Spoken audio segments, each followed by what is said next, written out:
주님의 어떤 메시지가 여러분의 삶을 변화시키고 있습니까? 오늘 제목에서처럼 죄의 용서의 메시지가 우리를 어떻게 변화시키는지 도전받기를 원하고, 만약에 예수를 믿는다고 하고 또 교회에 오랫동안 출석하였지만 아직도 여러분의 삶에 아무런 변화가 없다고 한다면 오늘이 그 변화의 시작이 되기를 원합니다. 우리가 믿음으로 나아갈 때 주님의 메시지를 받을 수가 있습니다. 예수님께서 오셔서 회개하라, 회개하고 복음을 믿으라고 마가복음 1장 15절에서 말씀하셨습니다. 그러나 그들은 복음이 무엇인지, 그들이 믿어야 하는 복음이 무엇인지 몰랐습니다. 병에서 나음받고 혹은 배고픔을 채우는 것이 복음인 줄 알았던 것입니다. 그래서 그들은 예수님이 구약에서 말씀하셨던 그 메시아라는 사실을 믿었지만 그 메시아가 정말로 어떤 일을 해야 하는 건지는 잘 몰랐던 것 같습니다. 주님께서는 하나님 나라와 복음에 대하여서 공개적으로 선포하셨지만 그들 모두가 그 복음에 대해서 이해한 것은 아니었습니다. 오직 믿음을 가지고 나아갔던 자들만 그 복음의 메시지를 들을 수 있었고 이해할 수 있었던 것입니다. 마가복음 2장 1절입니다. 수일 후에 예수께서 다시 가버나움에 들어가시니 집에 계시다는 소문이 들린지라 많은 사람이 모여서 문 앞까지도 들어설 자리가 없게 되었는데 예수께서 그들에게 도를 말씀하시더니 복음을 선포하셨다는 얘기죠. 그들이 예수님이 집에 돌아오시기를 기다리고 있었고 이적을 보기 위해서 혹은 고침을 받기 위해서 주님을 기다리고 있었죠. 2절에 보니까 사람들이 빽빽히 들어차서 자리가 없었다, 공간이 없었다 이렇게 말하고 있습니다. 그런 상황에서 예수님은 그들에게 복음을 선포하고 계셨습니다. 아주 어수선하고 또 집중하기 힘든 그런 상황이었겠죠. 사람들이 한 중풍병자를 네 사람에게 메어 가지고 예수께로 올세 무리 때문에 예수께 들어갈 수 없으므로 그 계신 곳에 지붕을 뜯어 구멍을 내고 중풍병자의 누운 상을 달아내리니 예수께서 그들의 믿음을 보시고 중풍병자에게 이르시되 작은 자야 내 죄 사함을 받았느니라 하시니. 네.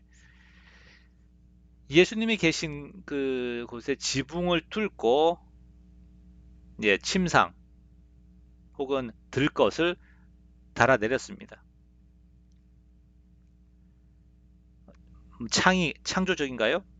아니면 집요한가요? 아니면 상당히 추진력이 뛰어납니까?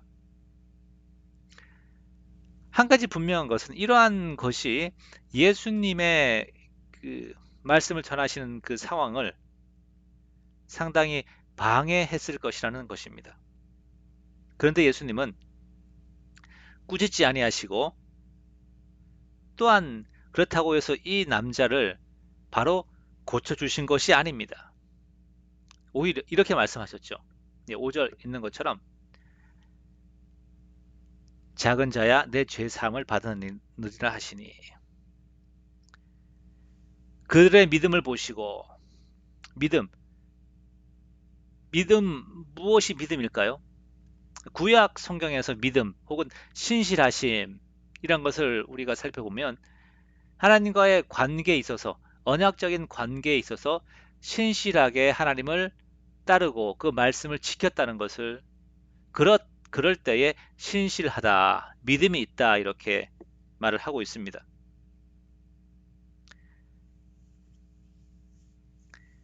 그런데 이 중풍병자는 사실 그런 관점에서 봤을 때 과연 하나님의 말씀을 잘 따랐을까? 라는 의문을 그 당시 사람들이 가지고 있었습니다. 그 당시 사람들이 생각하기를 죄가 있다는 것은, 아니, 병이 있다는 것은 그 사람의 죄로 인한 하나님의 형벌이 있다. 이렇게 이해했기 때문에 아마도 이 중풍병자는 스스로 자신의 죄, 자신도 알지 못하는 혹은 숨겨진 혹은 잊어버린 그런 죄에 대해서 마음의 죄책감을 가지고 있었을 것입니다. 그럼에도 불구하고 예수님께 나왔습니다. 나왔는데 사람들이 많아서 나아갈 수가 없죠. 지붕에 올라가서 친구들이 이 사람을 달아서 내립니다. 이들이 가졌던 것은 무엇일까요? 예수님 아니고는 답이 없다는 사실을 고백한 것입니다. 그들의 삶의 문제와 이 병자의 병의 육신의 문제, 그리고 나의 가족과 장래의 문제, 나의 구원의 문제까지 주님 외에는 답이 없다는 사실. 그래서 주님께 어찌하든지 나아가고자 하는 그런 마음, 이것이 바로 마가가 보기에 믿음이었다고 생각합니다. 그들은 예수님께 죄 사함을 얻기 위해서 나온 건 아니죠. 병 고침을 받기 위해서 나왔습니다. 그런데 예수님께서 고쳐주실 수 있고 또 그렇게 지붕을 뚫고 내려도 예수님이 내쫓지 않으시고 긍휼함으로 고쳐주실 것이라는 그러한 주님의 긍휼하심에 대한 그런 확신이 있었던 혹은 믿음이 있었던 것이죠. 얼마나 놀라운 광경인지 모르겠습니다. 예수님께서 복음을 선포하시고 사역을 막 시작하시는데 이것이 바로 죄 용서의 복음을 선포하는 첫 번째 순간인 것이죠.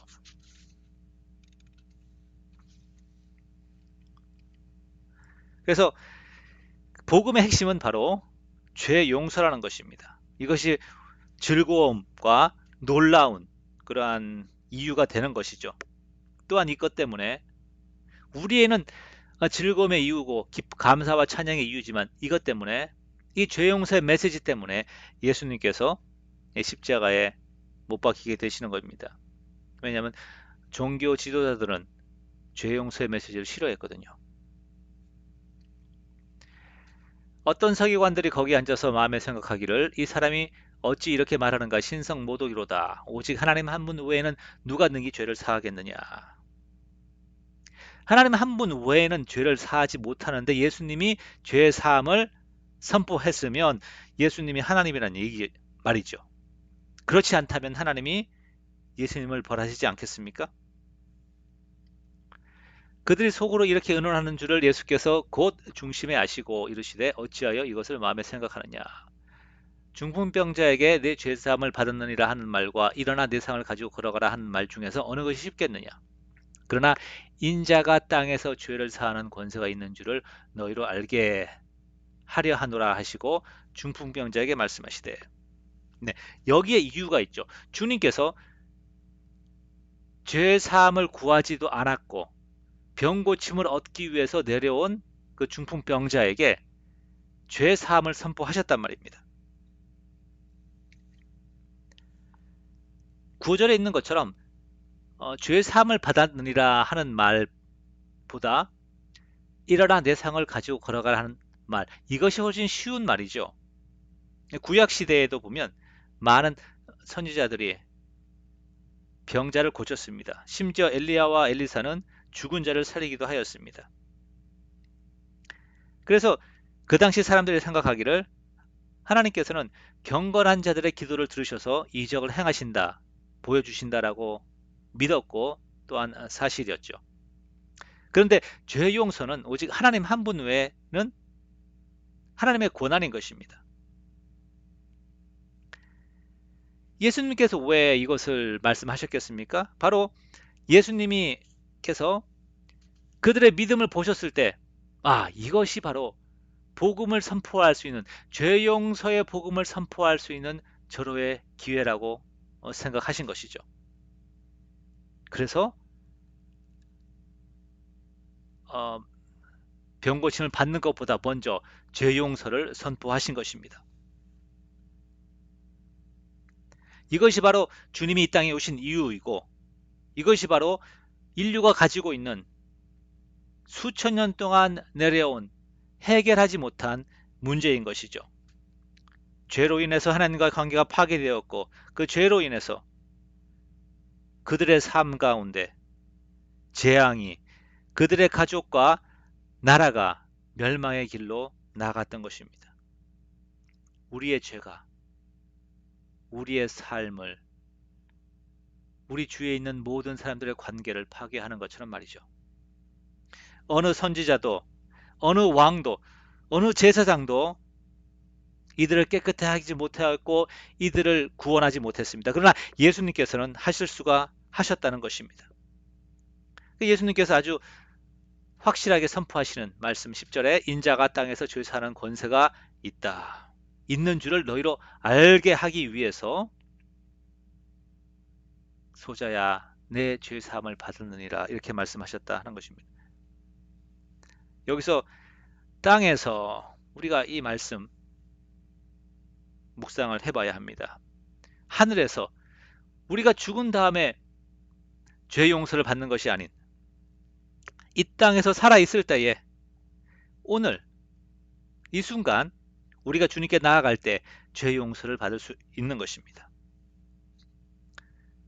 주님께서 우리의 죄를 위하여 우리의 죄를 대신 지고 십자가에 죽으셨기 때문에 주님께서 원하는 누구든지 그의 죄를 사해 줄 수 있는 것이죠.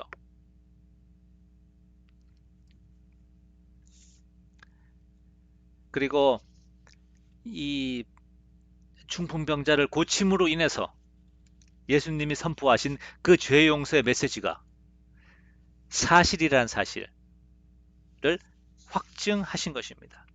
그때 사람들이 이제 이렇게 말하죠. 12절에 그들이 다 놀라 하나님께 영광을 돌리며 이르되 우리가 이런 일을 도무지 보지 못하였다 하더라. 죄 용서를 선포하고 그 다음에 바로 그것을 확증하기 위해서 병고침의 기적을 행하는 것 도무지 보지 못하였다 하더라 이렇게 말합니다. 왜 하나님께 영광을 돌리죠? 사람들 가운데 죄 용서를 해주는 그런 권한을 가진 사람을 그런 선지자를 하나님이 보내셨기 때문에 하나님께 감사하는 것입니다. 그들이 구약 시대에 혹은 예수님께 병고침을 받기 위해서 환자들을 데리고 올 때에 돈이라든지 혹은 뭐 치료비라든지 뭐 이런 거 가져온 거 아니잖아요. 그죠? 자, 노숙자들이 이제 자선단체나 이런 데서 음식을 나눠줄 때 그걸 받으러 가잖아요. 근데 그들에게 자선단체에서 이번 아침은 뭐 한 사람당 1불입니다. 라고 돈을 걷지 않잖아요. 그냥 공짜로 나눠주는 거 아닙니까? 이거와 같습니다. 우리가 죄 용서를 받기 위해서 주님께 나아갈 때에 죄 고백을 하며 죄 용서를 구할 때에 어떠한 우리의 자격 요건이 필요 없다는 것입니다. 우리가 계속 반복되는 죄를 짓더라도 주님께 나아가서 죄 용서를 구하면 물론 이것을 악용하는 그 마음들 하나님이 아십니다. 우리가 그렇게 하나님께 나가기만 하면 하나님은 죄를 용서해 주신다는 것입니다. 마치 노숙자들이 홈리스가 공짜로 음식을 받고 도움을 받는 것처럼 우리가 죄 용서의 은혜를 받을 수가 있는 것입니다. 이것을 경험하게 되면 우리의 삶이 바뀌게 됩니다.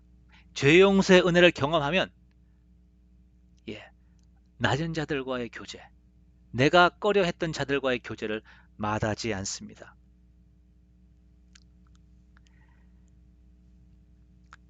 예수께서 다시 바닷가에 나가시니 큰 무리가 나왔거늘 예수께서 그들을 가르치시더라. 또 지나가시다가 알페의 아들 레위가 세관에 앉은 것을 보시고 그에게 이르시되 나를 따르라 하시니 일어나 따르더라.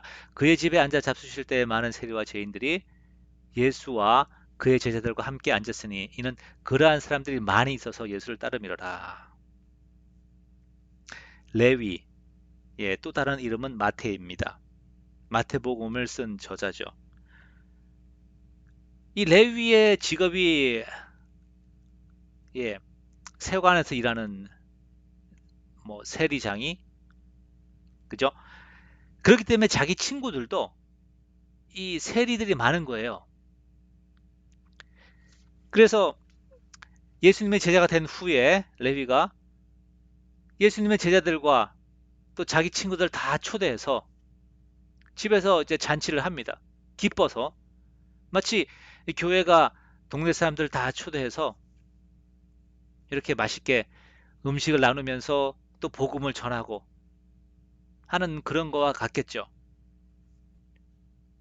네, 그 당시에 세리들 사회적으로 천대받고 멸시받던 그런 그룹이었습니다.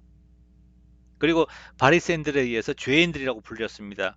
왜냐하면 그들이 어, 죄를 지어서 어떤 뭐 도적질이나 살인을 해서 죄를 지어서 그런 게 아니라 유대교의 장로들의 전통을 따르지 않고 또한 로마의 앞잡이로서 그렇게 세금을 징수했기 때문이죠. 이제 이 레위가 예수님의 제자가 된 후에 이렇게 자기의 친구들과 예수님의 제자들과 함께 잔치를 합니다. 이때에 이것을 보고 바리새인들이 이렇게 얘기를 하죠.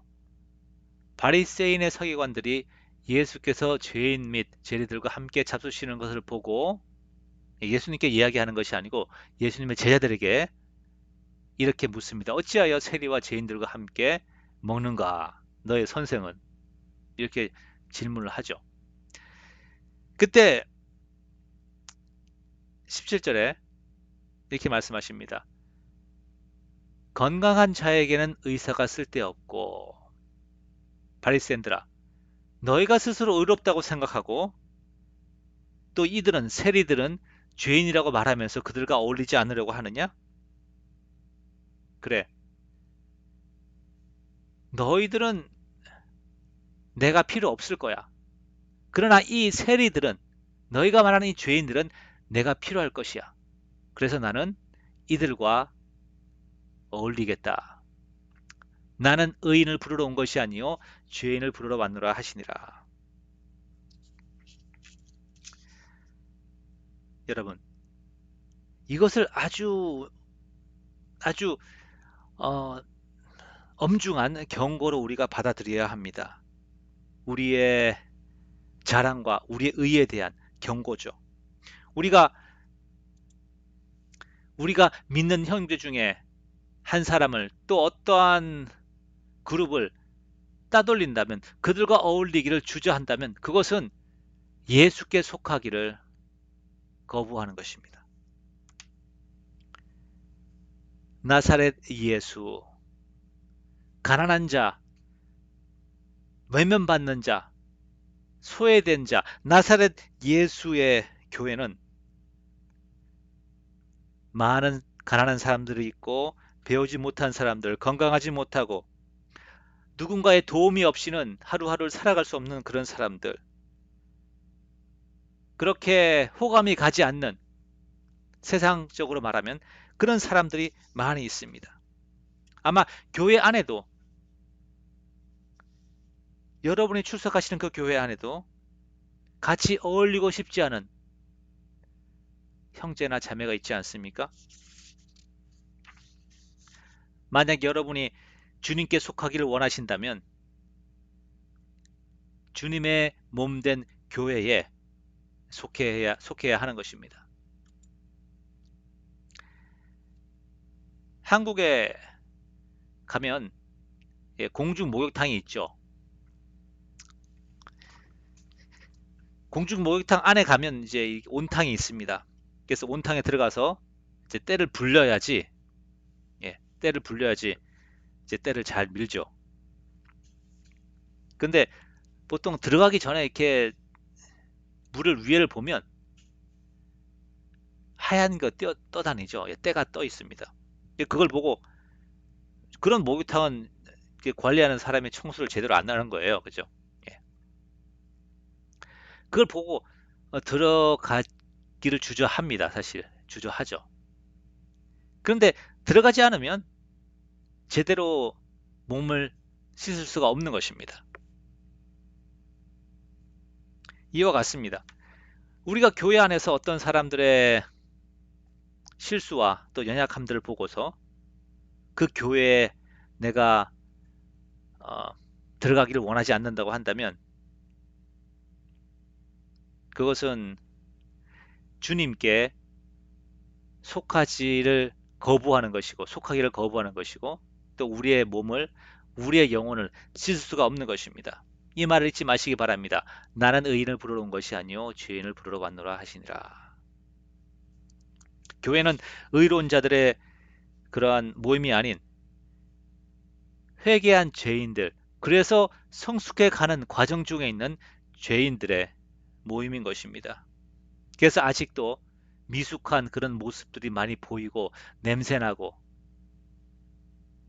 더럽고 그런 모습들이 아직도 존재하는 것이죠. 말씀을 정리합니다. 주님의 어떤 메시지가 여러분의 삶을 변화시키고 있습니까? 우리가 먼저 믿음으로 나아갈 때에 그 메시지를 들을 수가 있습니다. 어찌하든지 주님께 나아가시기 바랍니다. 그리고 그 메시지는 바로 죄 용서의 메시지이고 지금 이 순간 오늘 주님께서 용서해 주신다는 그러한 은혜의 메시지인 것입니다. 그리고 그것을 경험하면 우리는 사회적으로 천대받고 내가 보기에 부족하다고 생각하는 그런 자들과의 교제도 우리는 마다하지 않게 되는 것입니다. 이것을 기억하십시오. 그들과의 교제를 주저한다면 그것은 주님을 주저하는 것입니다. 죄 용서의 메시지, 우리 모두의 삶을 지속적으로 장성한 분량까지, 그리스도의 장성한 분량까지 자라갈 수 있도록 이 메시지가 우리를 변화시키길 원합니다. 감사합니다.